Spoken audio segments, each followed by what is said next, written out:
Hello, everyone, and welcome to HouseEnterprise.com. I'm Sam Basel, joined alongside Jordan Laube. And look, it's the summertime. Things are moving a little bit slow. I know it's kind of this point in the season where everybody's just watching baseball, watching a little WNBA. But we're about 2 months, less than 2 months away from the start of the 2024 NFL season. And for those of you who have been reading on our blog, house-enterprise.com/the blog, which you should be checking out as much as possible. Our friend Jordan Laube here has been putting in the work and ranking every single NFL team heading into the 2024 season. We're about to reach the halfway point with Jordan's next blog. If we could spoil it, Yeah, we we're gonna can. hit 17th team in the Chicago Bears. So at this point in the season, by tomorrow, we'll have, a really great outlook on where, kind of the bottom half of the NFL sits. So Jordan, first thing I want to ask you is, here's your rankings so far. That first blog of the year was the Tennessee Titans, all the way up to your next blog that's coming out in the Chicago Bears, and the last one that just came out in the Dallas Cowboys, which I have to admit I was a bit surprised about. Anything that really jumps out on this list to you that you wanna kind of hit on first, that you might, there are teams that are expected to be here. Like I would say, the Commanders are a team that I kind of expected to be as low as they were. New England, yeah, I could see them being a bottom half team. But the Cowboys, the Bears being as high as they are, Pittsburgh, with they just added two, high profile quarterbacks in the offseason. You still got them at 21. So were there anything in these rankings so far that you felt like, all right, I know I might get a little bit of flack for this. I might put a team a little too high early on. I might put a team a little bit too low early on that people think might make the playoffs. I'm really going to have to, put in the extra work to justify this choice. For sure. And before I get into it, there's really 3 or 4 parameters I'm looking at, and it depends on the team, right? One, roster makeup is a huge piece of it, and not just the players, but the play style of the players. How do they fit in the coaching scheme? Is it a new coaching staff? Is it an established coaching staff? There's a lot of factors that go into the roster construction or the organization side of the piece, right? And some of it's cap related, because some of these teams, the Falcons, who I just talked about, they have 2 good D tackles, but their contracts expire after 2025. So they use the draft to load up on 3 interior defensive linemen with, I think, 7 of their first 9 through 10 picks that they had in the draft. 3 of those first 7 were used on interior defensive linemen. So they had other areas they needed to address, but they chose not to because they have expiring contracts, and the interior defensive line group was loaded this year. I mean, there were a ton of guys. So that's just one example, right? So roster construction is a huge piece of it. How they did the previous year is also a piece of that puzzle. And namely, I want to talk about the Saints as an example here. 9-8. So on paper, we're a very good team. Not very good, but we're a good team. You would expect them to be a playoff team this year with how they've reworked some of the roster. Derek Carr is going to be going into year 2 with this team, so he's got his feet wet.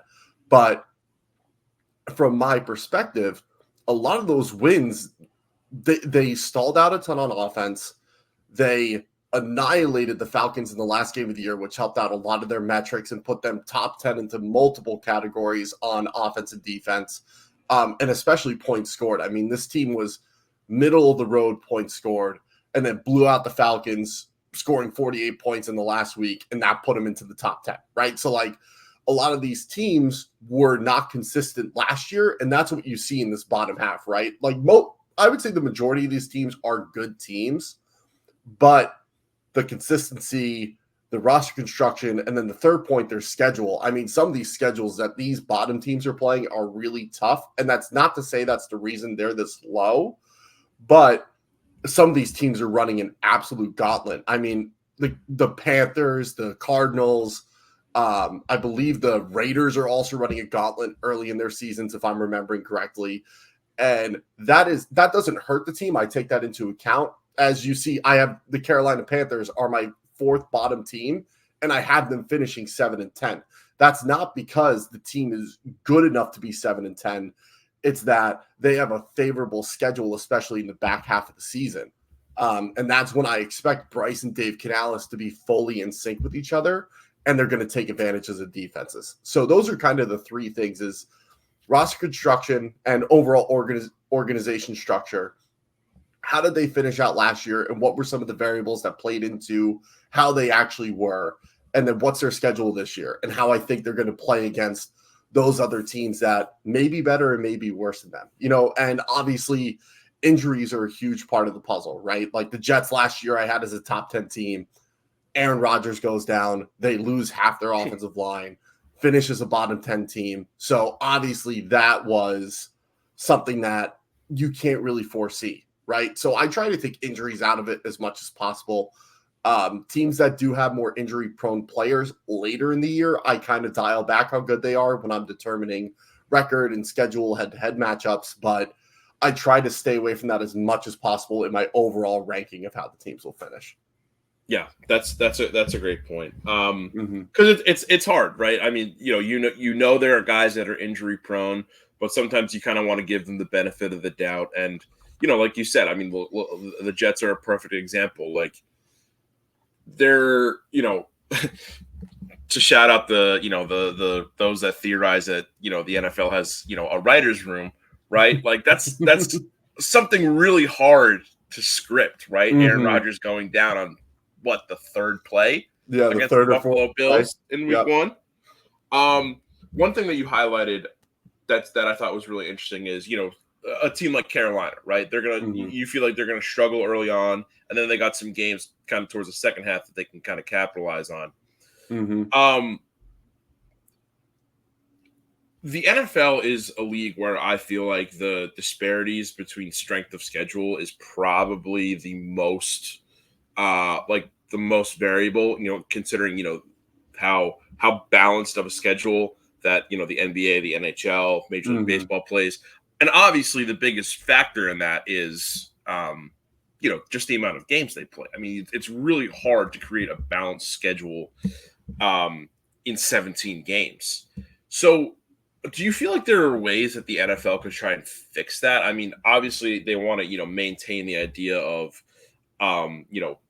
playing mostly within your division, playing mostly within your conference. But do you feel like there are certain tweaks that they can make that can kind of help some of these teams in your bottom ranking, kind of get off to a little bit of a better start maybe in certain years?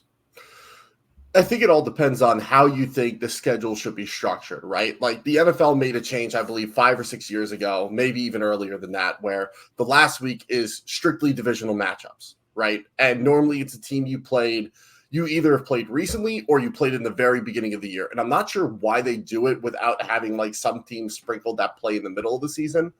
There have been rumors that the schedule is partly AI generated now, and then the majority of it is reconstructed by a group of people. I don't know how true that is. They've been using people to make these schedules and algorithms for years now at this point. And they do that because they want to highlight key matchups, teams that are lead, players that have left and are now. That's just how the schedule works out with how it rotates between divisions and last place schedules and cross-conference matchups and how that rotates. Sometimes it works out that a team you're playing has a player you had the previous year, and sometimes that's a quarterback. We saw that with the Seahawks and Broncos in 2022. They played week 1, right? So there's a lot of storylines that they like to play into, and they like to make them primetime games. They like to make them standalone games, or they put them at the 4:30 slot and make it America's game of the week.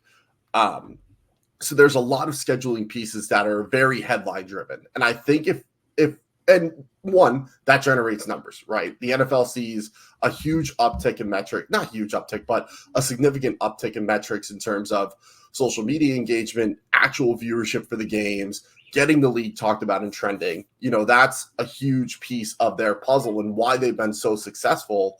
Even in this post-COVID, they're one of the revenue-wise, bouncing back from COVID, they're one of the most successful leagues in the entire country or in the entire world in terms of sports, right? So that's a huge piece of it. The other side of it is that you have Roger Goodell, who wants to expand to an 18-game season, again, to generate more money.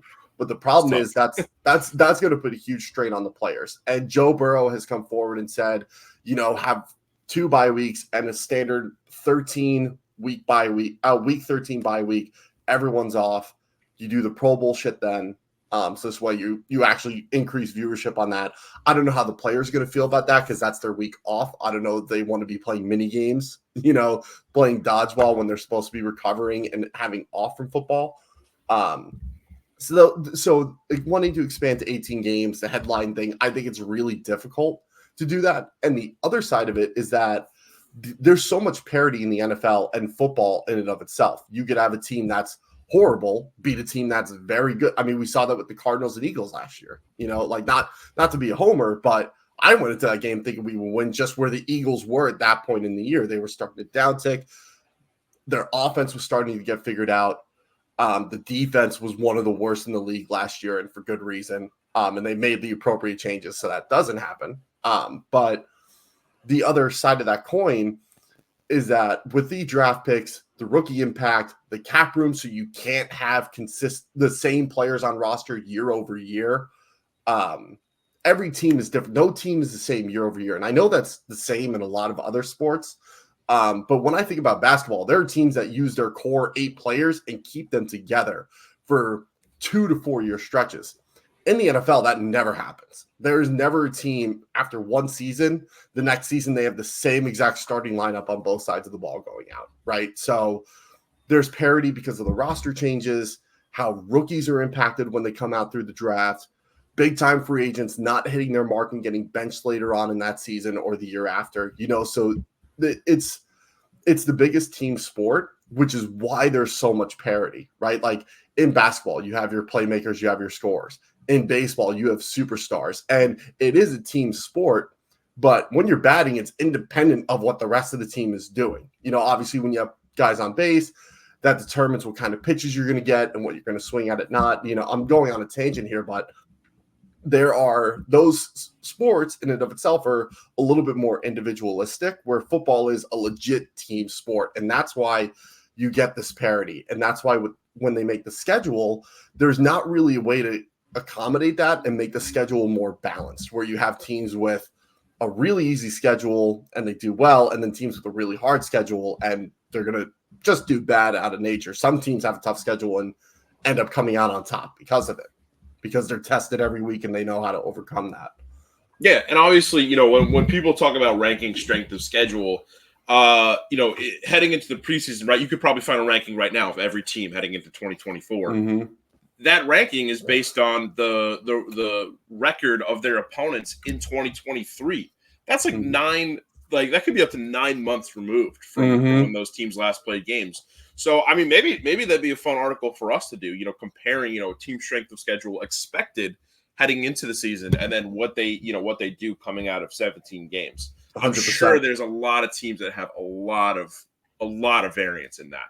Oh, definitely 100%. And you look at teams that go worst to first, that's the biggest thing. You have, what was it? The Cowboys back in the late 80s, early 90s, were the worst team in the NFL, had the number 1 pick.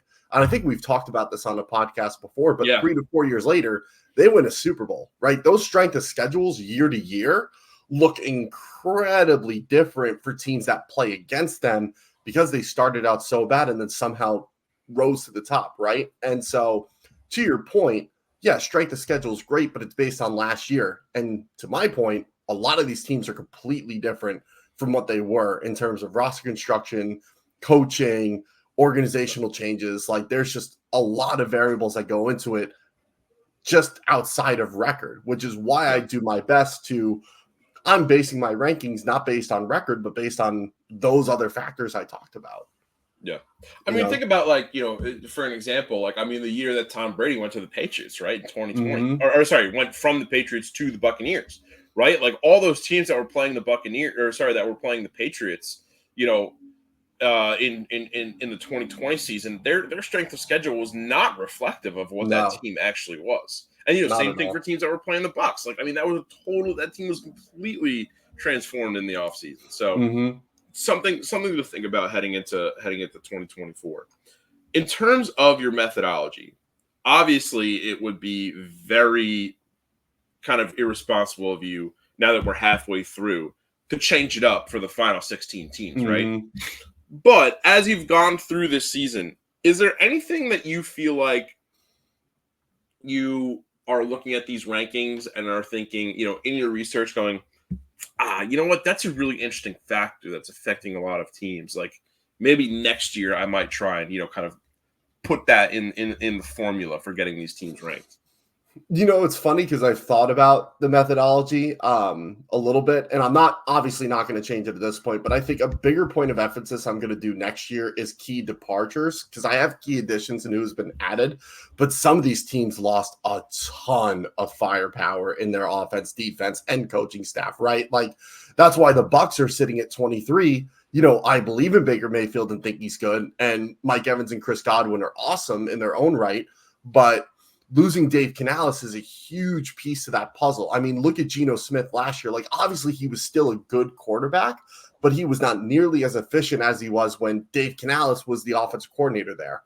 Baker, his career was completely sputtering out. He's been on 4 different teams at this point for a former number 1 overall pick, which if he was 35, okay, fine. That happens to some number one overall picks, but he was 28 going on to his 4th or 5th team, right? 4th team, because he was with the Browns, Panthers, Rams, and now with the Bucks, right? So he's had his own turnover. He's dealt with 9 or 10 different play callers throughout his NFL career, right?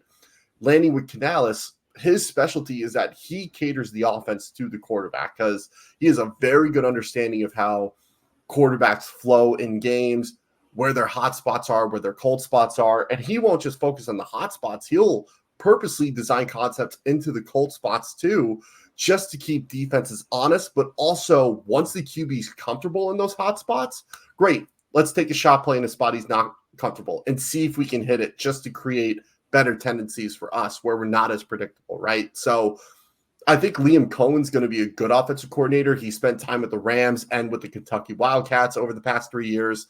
So he's mature as a play caller, right? But I don't think he's going to be at the same level as Canales was. And again, that's not to say Tampa Bay is going to be bad because I have them in the bottom 10 teams in the league, right? I'm not saying that at all. But what I am saying, the departure of Canales is a huge impact. And I think they will recover, but not to get back into the playoffs the way they did last year. Absolutely. And I want to go through some of these rankings now. A couple things that just really stood out to me. First, let's just start off with your bottom ranked team, Tennessee. Mm-hmm. Where can Titans fans find some hope this season?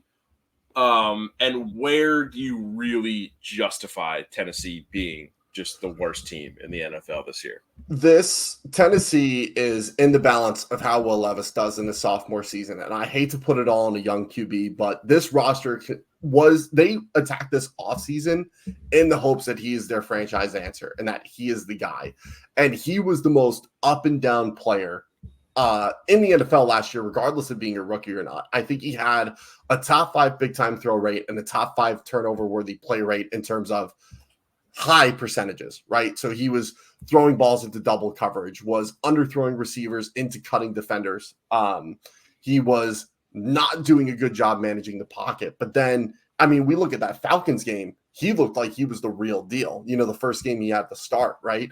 He was finding D-Hop. He was stepping up in the pocket, was making plays with his feet, right? So Will Levis is was a fascinating prospect for me to study. But the data just shows and the trend shows that he is not going to pan out. And from what I'm seeing on film, if he doesn't cut down a lot of the hero ball he tries to play, it's going to be a long season for Tennessee, right? So a lot of it hangs in Will Levis.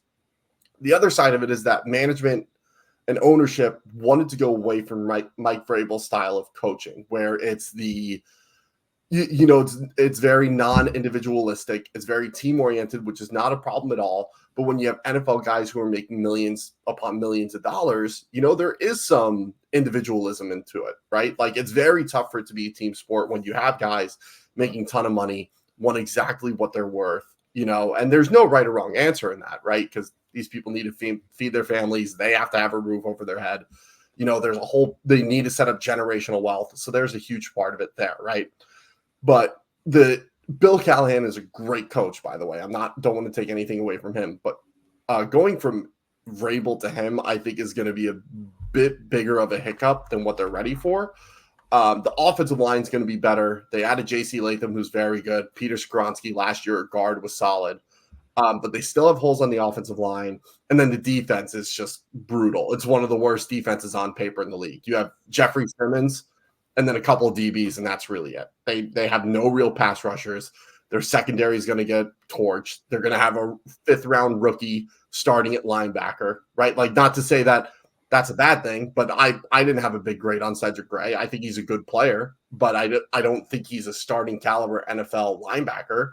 And so when you're rolling out with a group of guys that shouldn't even be starters in the league, almost across the entire defense, and then you have the offensive struggles they're going to face with new management and new coaching, it just doesn't spell for success. And I don't know the direction they're going to go. I don't know if they want to lean on Levis one more year and give him one more year to develop in this offense.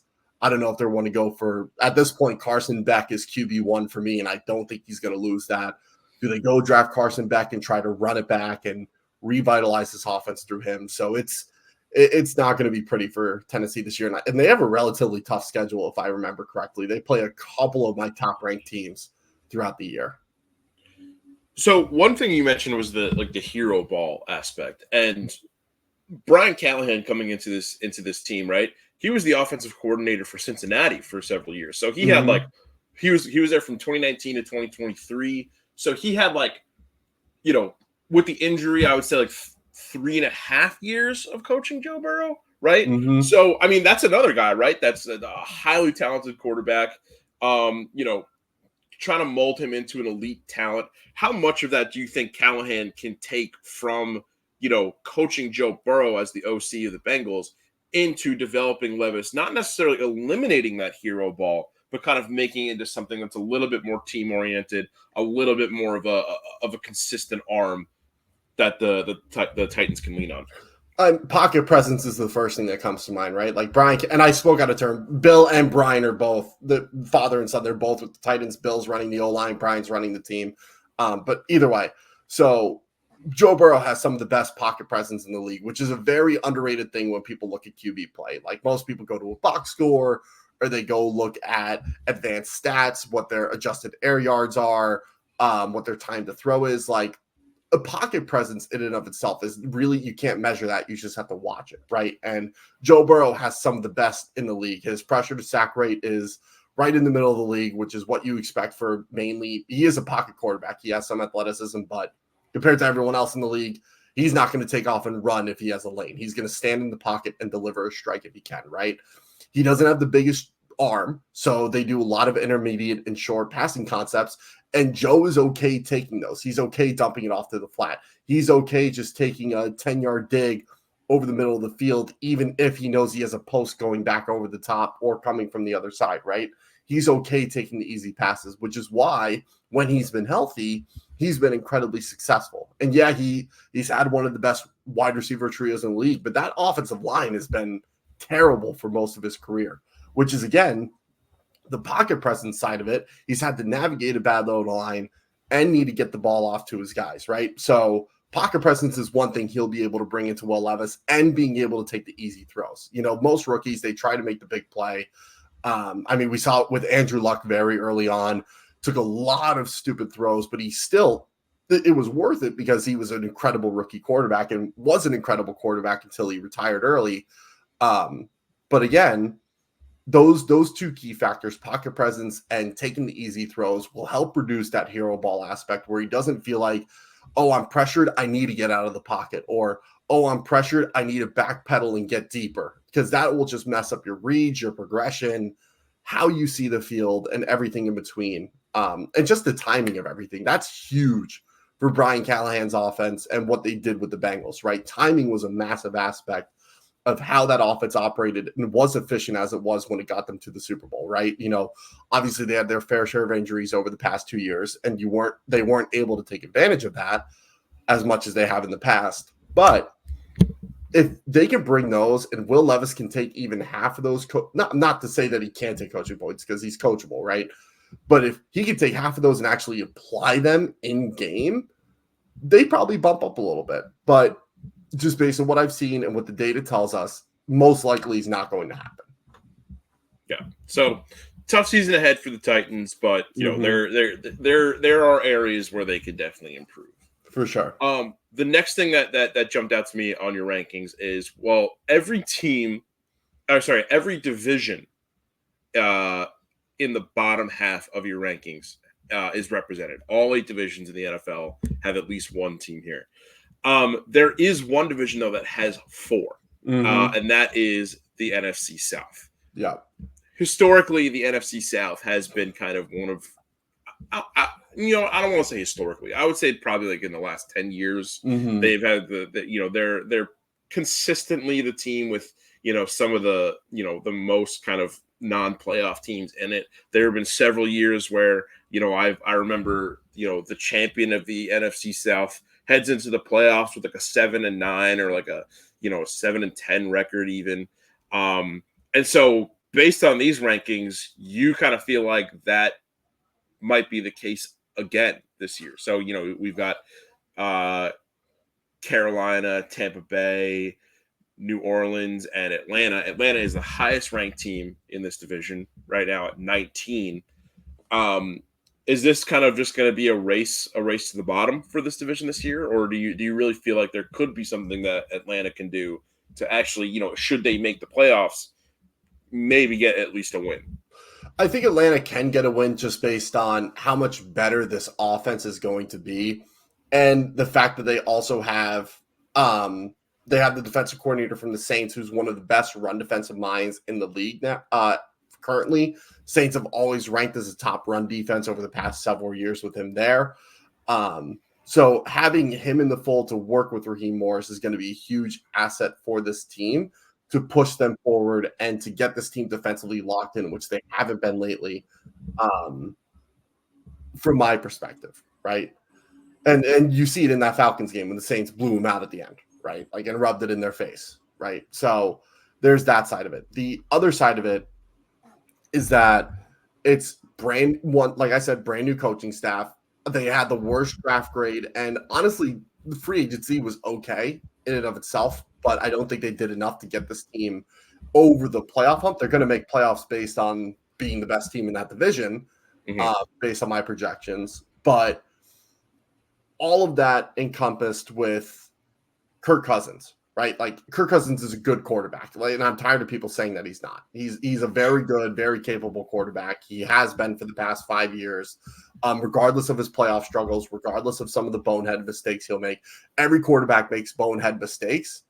It's just who you're looking at and who you want to see make those mistakes, right? And the scope is high on him because in prime time, he hasn't been good, right? So, but coming off an Achilles injury at his age and on the contract that he's on, I don't think this team constructed the roster effectively to cater to that, right? Like, yep, they have Michael Penix, who is going to back him up.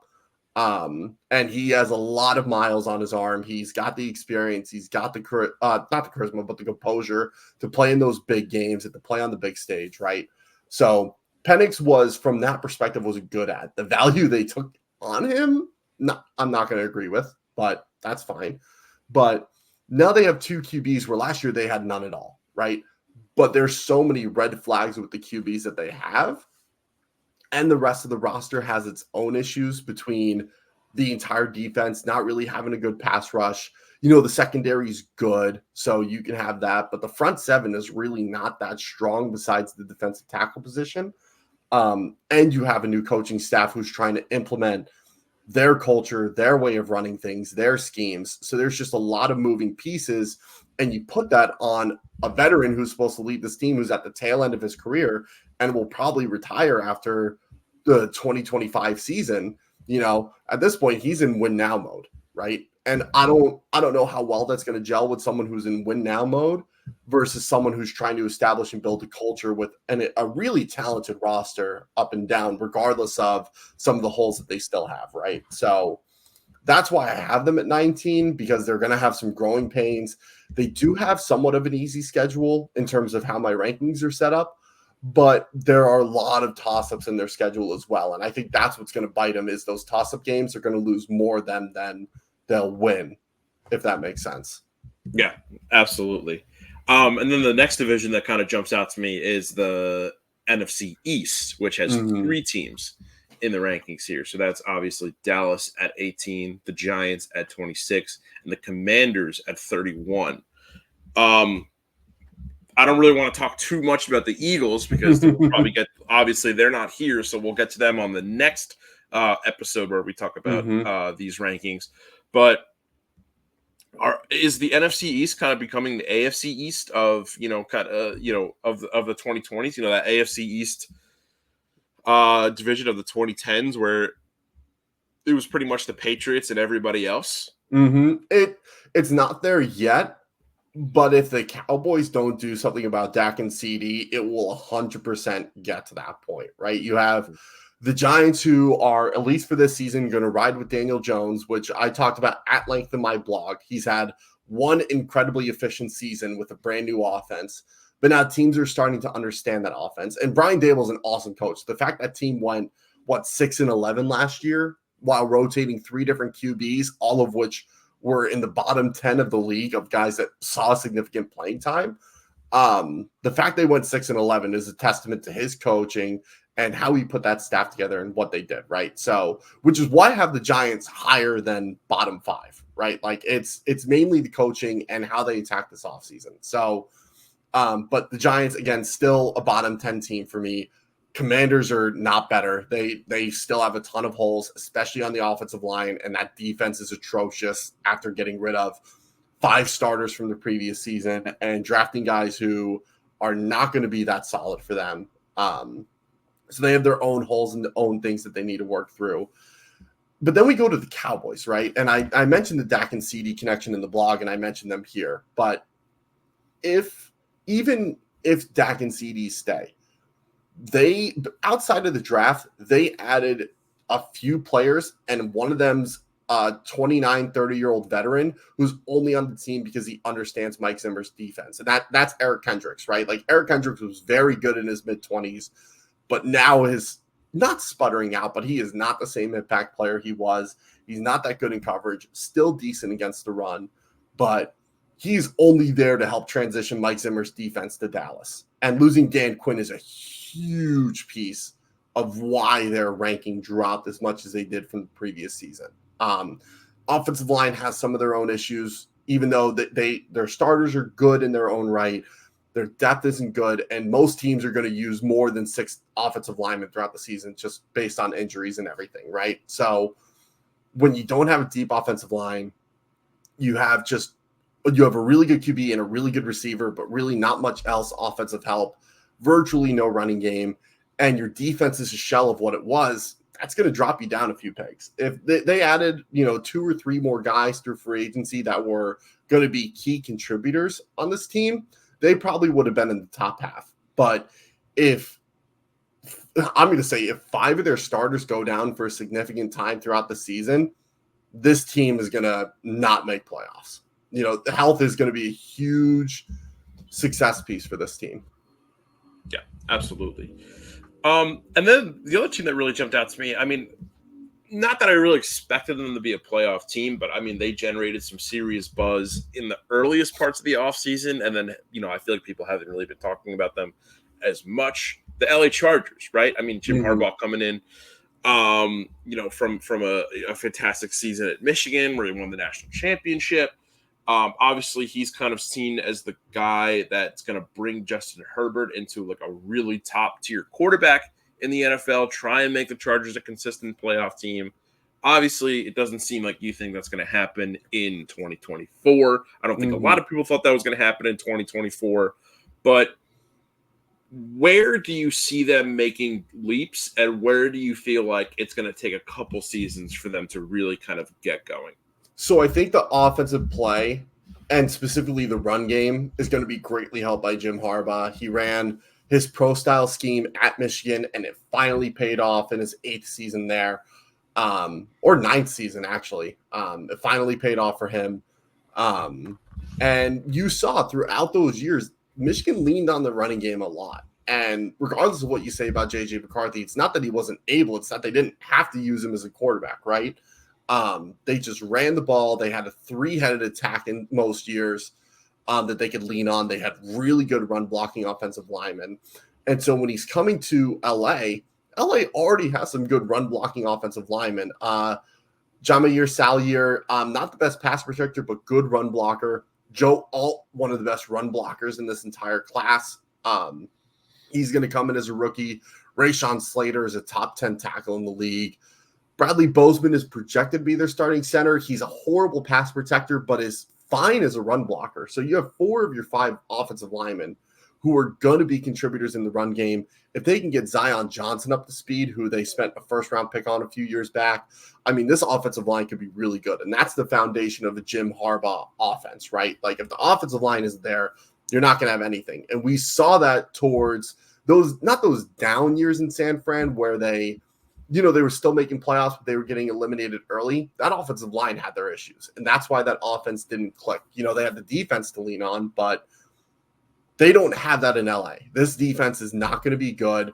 You do have Joey Bosa, Khalil Mack, and Tuli Tulupialu. I'm going to mess up that name, but Tuli is an unbelievable edge rusher who's just stuck behind 2 wily veterans at this point. But their pass rush is going to be solid, but the back end coverage is going to struggle slightly, in my opinion. And a lot of that is going to be felt by Derwin James, who was awesome to start his career.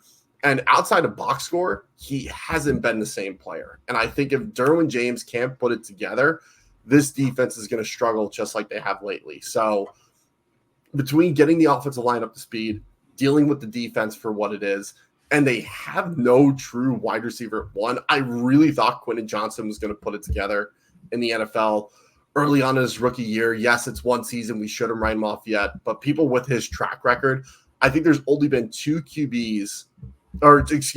wide receivers over the past decade who had worse production than him and ended up being at one point or another a Pro Bowl receiver. And I know the Pro Bowl's a popularity contest to some people, but it's still a success. Like, you have to be good to get into the Pro Bowl in some way or another, So only 2 have gone to at least 1 Pro Bowl since then. And I think there's a list of 30 guys who had the yards and drop rate that he did that ended up, sputtering out in their career. So based on trend, it doesn't look good for him. But if he can step up, reduce the drops, be an actual threat after the catch, and learn how to high point balls, he'll be their wide receiver 1. Ladd McConkey is probably going to lead this team in targeting catches just based on he'll be used in the slot. They used a high pick on him. Like, he will be a guy for them in this offense this year. But outside of that, Joshua Palmer might be able to help out a little bit, maybe not that much. The tight end room is a travesty. There's just a lot of targets that are going to be felt really by 2 guys, and one of them was non-productive on the targets he got. So between receivers, rebuilding this offensive line, and the defense, that's why I have them so low. I do believe Justin Herbert's a top 5 QB in this league, regardless of some of the headlines and some of the trending things that have popped up with him over the offseason. But that this team in 2025, if they address this next offseason right, they're going to do what they need to do to push themselves into playoffs the following season. Yeah. This next question, I want to issue a little bit of a disclaimer to it. Like, I don't want to put down the city of LA because I do think they are a great sports town. I mean, you don't need me to say that, right? I mean, they've proven it over the last, 100 years or so. Mm-hmm. Not even 100, like 70, 80 years. But as we've seen with, the Rams coming back and the Chargers moving to LA, in the last 4 or 5 years now, probably like 6 or 7 at this point. There's been talks really of, they've kind of had struggles, establishing like a really strong footing, especially the Chargers. I mean, obviously you had the Rams winning the Super Bowl, But even, that, I mean, it moved the needle, but not like by the most significant amount. Mm-hmm. And the Chargers, they're kind of, they're the two team, right? They play in the same stadium as the Rams. They haven't had a lot of success so far since being in LA. With this young talent and with Jim Harbaugh, and then also with the Rams, you've probably got Matt Stafford. He's probably on his way out, right? He's probably got like 3 to 4, on a healthy estimate, years left. Sean McVay, I think once this kind of offense kind of, transitions, I think people will probably put Sean McVay on a similar timeline to possibly go somewhere else. Would it be realistic to put the Chargers on a timeline to at least try and overtake the LA Rams as kind of the favorite team in LA, build some success, build a strong core fan base? Like, at what point do you feel like they could really have a shot at challenging the Rams as kind of maybe, a more prominent team in the city? Yeah, I think that's part of the reason why that didn't work out the way they wanted, is that they have a lot of fans in San Diego who are salty that they left San Diego. And even though it's closer, I think that, and the Rams moving from St. Louis out to LA, like, that's a bigger culture shock than someone just moving down the street, essentially. Obviously, they're a couple of hours away from each other, but I think the move is still playing a big piece of that. I know my grandpa, he's a huge San Diego Chargers fan, but he can't stand that they're in LA now, Yeah. So, and I think he's gone to a few games in LA, but he doesn't want to, you know what I mean? Like, he's just like, it's not the same, right? So when you have a team moving from St. Louis all the way out, you're going to get a new fan base in and of itself. You're not going to have people who are mad that they're there now. They're going to have people flocking from all over to see the Rams play. And also, also with the Rams, like, you have a significant amount of people, like with St. Louis, they're coming from St. Louis. Like, yeah, it's farther, but you've also had 20 years of dormant LA Rams fans from the seventh, like, from honestly like the 40s and 50s all the way up to the 90s when the Rams moved. Exactly. And like, that's the other side of it, where the Chargers were never in LA, right? They've always been in San Diego. So that's another piece to it, right? And also, the Rams had the much better venue when they initially moved, and they were playing in the old Coliseum where they used to host the Olympics. I got to see a game in that stadium. That's sick. It was like a really cool environment to be in to watch an NFL game, right? So they had that, where the Chargers were playing in a soccer stadium and couldn't even fill it. Like, that's the kind of the dichotomy we're dealing with between the two teams popularity wise. Now, from team aspect, the Rams lost their best player they've arguably ever had, just retired, in Aaron Donald. Matt Stafford's going to be gone soon. Cooper Kupp is going to be gone soon. He's getting up into his mid-30s already, which is wild to say. I believe he's going to be 32 this season. He might be 31, but he's starting to creep up there. They're revamping the offensive line so it's younger and a better core. So there's that they're going to be working with, but they're losing a lot of big name guys. And once McVay and Stafford are done, I think that's when the Chargers will be able to overtake, because that's when Jim Harbaugh's system, if they do good and they keep Harbaugh around, that's when it'll be full-fledged. Herbert will be entering the prime of his career. Hopefully they'll have a legitimate wide receiver one that he'll be able to lean on. And if they have a high draft pick, could be Luther Burden, could be Tatoria McMillan. There's a few other receivers. Like, as deep as this draft class was for receivers, the next one isn't as deep, but it's a very close second in terms of talent that we have in this receiver room. They'll probably find their future wide receiver one in the next class. So, and then this defense, they have a lot of good young pieces who are coming up through the ranks. Asante Samuel Jr. is a name that comes to mind. I talked about Thule a little bit earlier. They have a lot of good pieces that are coming to be within this offense and defense, that once the Rams start to lose McVay, Stafford, and a lot of those other guys I mentioned, that's when we're going to see it. So I don't think there's a timeline to say the Chargers are the team of LA. I think all they care about is winning, and naturally the rest of that will come into fold, with also the Rams losing some of that firepower as well. Yeah, absolutely. And then, honestly, that's another team in a division where, there's 3 teams, right, in this bottom ranking. And that fourth team, the Chiefs, miles and miles ahead of Mm-hmm. obviously the Raiders, the Chargers, and the Broncos. Yeah. I would say the Chargers are more concerned about dethroning the Chiefs than they are dethroning the Rams in the Absolutely. same town, for sure. Yeah. I honestly, I think the timetable for that might be a little bit longer. Yeah, just a little bit. Yeah. The last thing I want to get into is obviously the team that we have yet to see a blog about, but they are the final team in the bottom half of this rankings, the Chicago Bears. Mm-hmm. Obviously, they earned the first pick this year. Well, they got it through a trade, but obviously they drafted one of the, most anticipated prospects, I would say, of the last decade in Caleb Williams. And then also they made a great pick in the first round with grabbing, Rome Odunze. I don't want to, kind of underwrite that pick as well, because I think that's going to be really crucial. So obviously they shoot from, a bottom 5 team all the way up to the top team of the bottom half. So my question to you is, how can they serve as an example of how quickly good drafting can kind of turn a team around, and not make them a playoff team immediately, but make them, a team that can immediately start to, kind of build something and build on some wins? Let's get one thing a little bit clear about the Bears, right? Like they are going to be a good team, right? And the front office management has done a good job overall. They've still made some mistakes, right? So this should be a testament to front offices across the league. You can still make mistakes as an ownership, right? Like they traded practically a first round pick for Chase Claypool, 32 overall. It was the first pick in the second round last year, but because of the Dolphins tampering, yada, yada, yada. But basically a first round value pick. They traded for Chase Claypool, who is now, I forget where he is. I don't think he's a free agent. I know he was in Miami last. I think he got picked up by another team. It might even be the 49ers, but I might be wrong about that. But Chase Claypool is gone, right? Who you traded pretty much a first round pick for. They've had a few questionable contracts that have been dished out, and they didn't retain some pieces that I thought they were going to.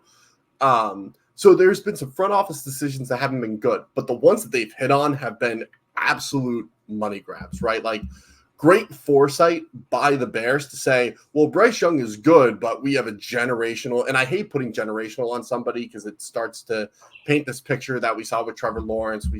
We're seeing with Trevor Lawrence right now. We saw with Andrew Luck, on a film lived up to it, but career-wise did not. So I hate putting that label on it, but it's true. Caleb Williams is a much better quarterback prospect than Bryce Young, right? So having the foresight to say, hey, we can punt one more year on a QB, or they weren't going to draft Bryce anyways, but like there's no one within the first 5 players on our board that we want to waste a first round pick, the number 1 overall pick on. Let's trade back. Let's get a tackle. Let's see if Justin Fields can put it together with a better offensive line and some better weapons. And then if not, great. Hopefully we'll get a top 3 pick and get one of the top QBs next year. And lo and behold, they had the number 1 pick because the Panthers, just everything that could have gone wrong with the Panthers last year went wrong, right? Like offensive line was terrible. Defense was not what we thought it was going to be. Bryce Young really struggled even when he was kept clean, right? So a lot of that led into them getting the number 1 overall pick, which just happenstance. That happened, right? Either way, they were probably going to get a top 5 pick, just how that roster was last year. But, having the 5th overall pick, they're probably sticking with Justin Fields, and they're taking Malik Neighbors, and maybe they still sign DJ Moore and they still sign Keenan Allen, but they get Malik Neighbors over Rome Odunze. I don't know what their grades are on one of the two, but Rome falling to them at 9 at their own draft pick was a huge pickup for them. I remember we were on the live stream. We were all saying they're going Rome here. Like there was without a shadow of a doubt, they were going to take him. And he is going to be that wide receiver 1 for them in the next 2 or 3 seasons. He's very good, a lot of potential, is going to help out, right? So the Bears front office, outside of their mistakes, like I said earlier, they've been hitting on these risky moves that they're taking, right? Trading up for draft picks, trading away some key pieces, picking up older free agents who just happen to work out for them, right? Trading for Montez Sweat, not that he's older, but he's 26, 27, hasn't lived up to that first round caliber that everyone put on him coming out of the draft, but he has still been a good player and was the best pass rusher on that team last year, right? So things have worked out for them the way they need to. So again, this isn't to say the front office has been perfect. They've just hit on the moves that were risky. Yeah, absolutely. And so for you, for Caleb Williams, I mean, what do you want to see him do this season for you to be like, all right, cool, he's making good progress here? I want him to play sound, fundamental football. The offensive line he's going to have is much better than anything he ever had at USC. His receiving weapons are much better than anything he ever had at USC. And he has an offensive coach in Shane Waldron who is going to set up plays for him that are going to be easy. You know, I'm writing spoiling the 16 team because I guess I can. I'm writing about the Seahawks right now, and I'm writing about Jackson Smith-Njigba and how he was underutilized because he was just viewed as a slot receiver in college coming off injury, right? Like, he was not used effectively in that offense. And Shane Waldron was running that offense next year. So how is that going to translate here? I think the receivers in this offense are a much different skill set, and he's not going to view Rome Odunze as just a slot receiver for screens and slants. He's going to view Rome as the go up and get a guy. He's got DJ Moore, who's going to stretch out the defense very much like Tyler Lockett, but at a much higher level. And then Keenan Allen is much better than Jackson Smith-Njigba, so he'll be able to use Keenan Allen in a variety of ways, right? So you bring in the improved offensive line, a really sound and great receiving core, and you have a coach that has players that actually fit to the offense he wants to run. Caleb, all he has to do is just stand in the pocket, put the ball where it needs to go, and just keep things simple. Don't try to make big plays. Don't be a highlight reel guy. You know, that's part of his game, right? He's going to make a big play, and he's going to do that. But if he tries to do that, that's when things are going to go south, and he's not going to have as strong of a rookie season that he can have. Yeah, absolutely. And to preview the next 16 teams, obviously you've got the Seahawks right there at 16. Mm-hmm. Little spoiler alert for all you guys. I think obviously there are teams that I feel like are, you know, going to be number one. I feel like they're a team there, you know, there's plenty of teams that I see rounding up the top 5, the top 10. But do you feel like there's still room for some surprises in your final 16? Yeah, I have 2 teams in my top 10 that I think people won't be generally surprised by. But I think if we said these 2 teams are going to be top 10 a year ago, everyone would be like, you're an idiot. You don't know what you're talking about. You yada, yada, whatever they want to say. Right. But would that also have been your reaction? Probably. Yeah. I would have been like, there are no way these 2 teams are top 10. Like, no shot. And film has shown, and the games last year showed, and their off seasons this year have shown that these teams are worthy of being top 10 units, and they will be threatening the league for a long time and their divisions for a long time. I think there's some teams that are going to be outside my top 10. And there's 2 in particular that people might be surprised about. And I'm not going to say who my 12th overall team is, but there are some people that would put this team in the bottom 12 of the league, and I had them in my top 12 right at 12. So there will be some surprises still. I think out of everyone on the list that we've covered today, I think the Cowboys might be the biggest surprise, just because they are in the bottom half. And look, just because you're in your bottom half doesn't mean I don't think you're going to be good, right? Like, I would say anyone above the Giants, those teams are all around the same caliber and could have a shot at playoffs, right? Like, even the Giants, like, if Philly gets hurt, you know, and Dallas doesn't perform the way that they should perform, the Giants could be fighting for a wild card spot if Daniel Jones plays the way he did in 2022, right? So there are a lot of factors that go into how, like I said earlier, how these rankings are done, right? And a lot of this is going to change mainly because of injuries throughout the season, right? So Tennessee could end up winning the division if the Jaguars, Colts, and Texans all just sputter out and lose a bunch of guys to injury, and they don't play the way that they're supposed to, right? Like, Tennessee could be fighting for a playoff spot, even though they're my worst ranked team, right? So, but typically those bottom 5, 6, 7 teams, I probably don't see any clear picture for them to make playoffs in any regard. You know, the Raiders, Saints, Bucks, you know, they might be fighting for it. Minnesota, it depends on if Sam Darnold is as good as they say he is, and JJ McCarthy develops the way they want him to develop, Pittsburgh's a different story. Cardinals, not a playoff team yet, but are the most improved team, in my opinion, in the NFL. Not even trying to be a homer, but they attacked this offseason perfectly in my eyes. But there's a lot of these teams could make playoffs, but they need a lot of things to go wrong for other teams for them to do it. Where the teams that are in the top 16, they just need to play their game and stay healthy, and they'll make playoffs. Yeah, absolutely. So a lot of good stuff to come, a lot of great stuff that you can catch up on right now on house-enterprise.com/the-blog from Jordan Laube. Jordan, thank you so much for coming on and breaking down all of your rankings so far. Really looking forward to what's to come. And, at this point, I'm really looking forward to the 2024 season. I mean, I feel like this is going to be fantastic. 100%. I agree, too. All right. So keep checking out house-enterprise.com for the latest updates on your favorite NFL teams, your favorite MLB teams, your favorite everything that we talk about here at House Enterprise. So until then, I'm Sam Basel, and we'll see you guys next time.